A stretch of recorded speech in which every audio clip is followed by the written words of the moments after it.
Today, I'm going to start by asking you a question. I often throw questions to the audience to get them involved and get them thinking. And this question really is to get you off autopilot, because so often we just do things habitually. We get on with things, we get up in the morning, get dressed, get on with our morning routine, don't think about it. Thank the Lord, because if we did have to stop and think about everything we did as if it were the first time, I think our brains will probably implode. So much of what we do and much of what we think is habit thoughts, habit patterns. But these questions are deliberately aimed to get you off autopilot and thinking a little bit about what you're doing, and self-reflection. Always a good thing. So first question, which person has the biggest influence on your life, would you say? Which person has the biggest influence on your life? Second part, who deserves the most credit for where you currently find yourself in life? And lastly, whose advice and opinions do you tend to always act upon? So give that a second or two. I thought I would share with you my answers to the same question. Who do I think has the biggest influence on my life? I do. Who deserves the most credit for where I currently find myself? Me. And whose advice and opinions do I tend to act upon? My own. And I really, really hope that that's what you put. And if you didn't, then I hope this serves to make you reflect on, actually, why did I put my best friend or my mum or whoever it was? Because in fact, you're in the driving seat of your own car, or you're steering your ship, or you're deciding your pathway. And if you're not, then you ought to be, because no one should take responsibility for your successes. You've done them, you've put in the work, you passed those exams, or you got that job, or whatever it is, it's down to you. And in the future, most importantly, because some can't do much about the past, we can certainly do a lot about the future.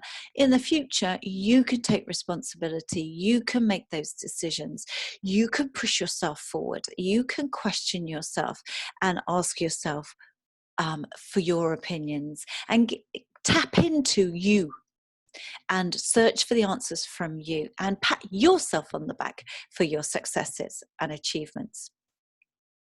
Because what I often find with working one-to-one with lots and lots of clients and running workshops and motivational sessions, people will ask, you will turn to friends and ask for their opinion, their advice, and vice versa. And that's okay. That's fine. We need to hear people's opinions and their advice. But ultimately, the biggest single factor that determines where you find yourself in life should and ought to be you. I don't often use that word should. In fact, I ban it, because I often say says who.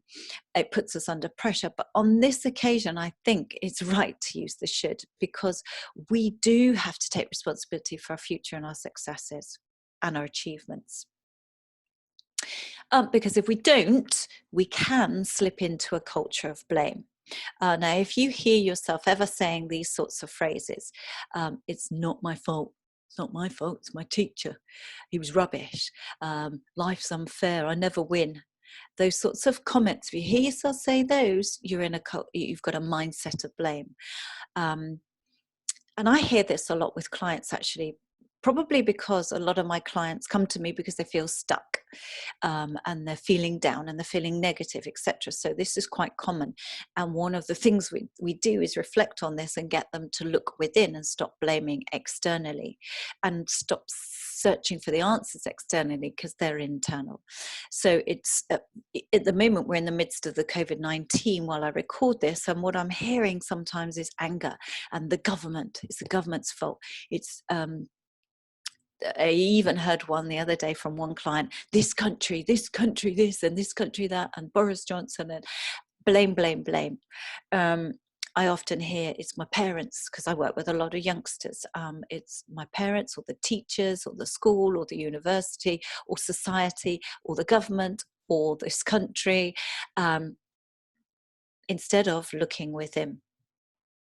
Other people say they can't really change or influence their situation. I say that you can, because the one thing no one can affect and no one can control is your mind and what you're thinking and what you're saying in your head. That is totally under your control. Or people say, I'm not capable, I'm not, it's all right for you, you're really clever, it's all right for you, you know how to do that, or you could speak French, or you can run, or whatever. I can't. I'm not confident. You're more confident than me. I'm not confident enough to stand up there on stage or YouTube or talk to that person or go for that date. I'm not good enough. So all of that's got to stop, because it's blaming anything and everything and anyone other than looking within. And what that makes us is a victim. Who wants to be a victim? I truly hate that word. I don't mean it judgmentally, but it's victim mentality. I'm not judging anybody. But do you want to be a victim in life? I know I don't. I really, really don't. So to stop us being a victim in life, we've got to stop blaming other things and other people and look for what's in our control. We've got to get out of the victim mentality. I think this came from a book. I think Sumo. It's a great.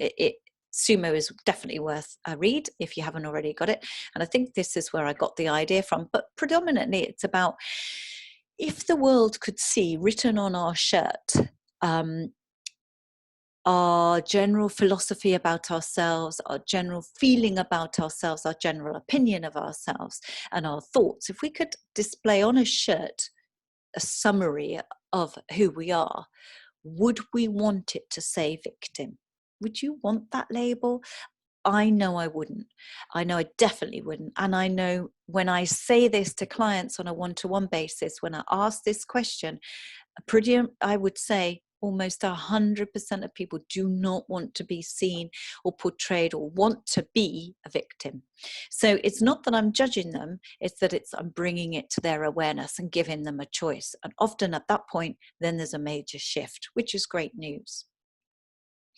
Now, why would anybody want to be a victim, or why would anybody have been a victim up until they've realized? Well, there's various reasons, really. First, some people feel they have no other choice. They've got a fatalistic approach in life. It's just the way I am. It's just the way it is. There's nothing I can do. It's out of my control kind of mentality. That's not great either, because that's just giving up responsibility and letting fate take its turn. And I don't think that's an empowering position to come from. Second reason is low self-esteem or poor self-image, and that's very, very coachable, or very in our control. We can change that. We can work on our self-esteem and expand it, grow it, get a better image of ourselves than a poor self-image that we might have. So that can be worked on for sure, but that might be one reason why somebody has got the victim mentality. But again, all of this can be worked on, and it can be changed. It doesn't mean, if you feel that, if this has resonated with you so far, don't feel down and doom and gloom. It can be changed. It's a choice. It's a decision.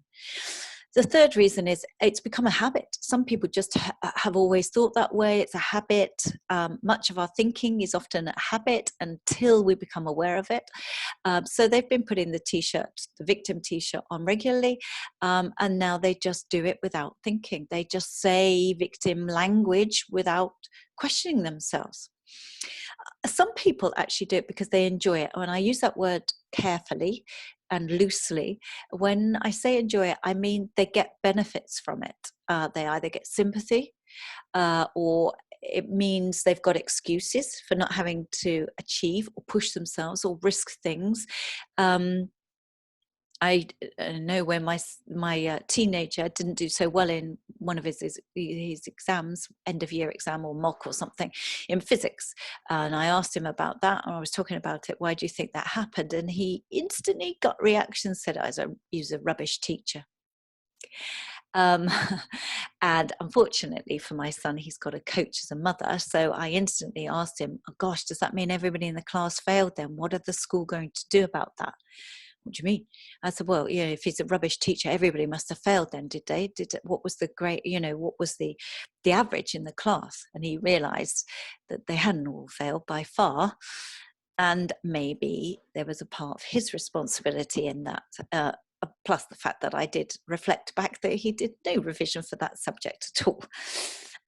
The most common reason, though, is simply that it blames, by blaming others, it frees them or us of any responsibility, i.e., for example, with my son, blame the teacher, it frees him up of any responsibility. And it means we don't have to take charge of our life, because we can just sit there and blame the country or the government or society. So maybe it's easier to take the victim mentality. I don't think it's better. I don't think it's more helpful, or it gets the right results, or the results maybe that we want, but it might be easier. And perhaps that's why people do it. So if and what I want to say as well, if you are a real victim of some awful tragedy or some horrible scenario or some real struggle and difficulty in life, and you're genuinely an innocent victim, which many of us are at some time in our life, because things come into our lives that are painful, difficult, hard, awful experiences. But actually what happens when you look at the real victims, for want of a better phrase, when you look at those scenarios and those people that have had real tough times, really awful experiences, they actually rarely adopt the victim mentality. They actually, and that saying, what doesn't kill us can make us stronger. Yes, it can. And often that is what happens. Often they come through it, they come out the other side, and quite often, very commonly, you'll find they'll come out better, stronger, more determined. They'll push themselves, they'll achieve much more, they drive themselves much more, they thrive. Now, it doesn't mean they wanted that scenario, it doesn't mean they welcomed that scenario, but they've reacted in such a way that they've come out stronger, wiser, much more likely to take risks, much more likely to push themselves forward. And what they say is, it's their phrase is, I'm not always responsible for what happens to me, but I am responsible for how I choose to respond. And that is so true. So even when we are a genuine victim, ultimately we need to learn how to become a survivor. So we may yet have some awful scenarios coming our way in the future, who knows? But if we learn to become a survivor and learn to adopt survivor mentality, we'll come through it much better, much sooner, much more successfully, and a better, stronger person at the end. Because if you look at the lower line here, the bottom line, as I've mentioned, we get events in our life. Often they come left field. Often there's nothing we can do about it. They're often out of our control. Some of them are really good, that's great. Some of them are not. But it's not the event by itself that determines the outcome for your future. It's instead the event that comes your way, plus how you respond to that event, that then determines your outcome. Now, the example I give, there are many, many examples I could give, but the one I really use because it's so powerful is I was watching a documentary on the BBC TV here in the UK, and it was a true story. It was a documentary about our Crown prosecution services here in the UK and the judicial service here. And a woman was talking to the camera about a real experience she'd been through. And she was explaining that she was a mother of an 11-year-old boy, and she was driving her son to school as normal, in the car, as normal, same car, same route, same journey, no unusual circumstances. The weather was just fine, perfect day, everything was just normal. But, and these are her words, but on this particular occasion, coming round, there were country roads, coming round the corner at the time was a youngish guy in a Porsche who, she explained, took his eye off the road for a few seconds, don't know why.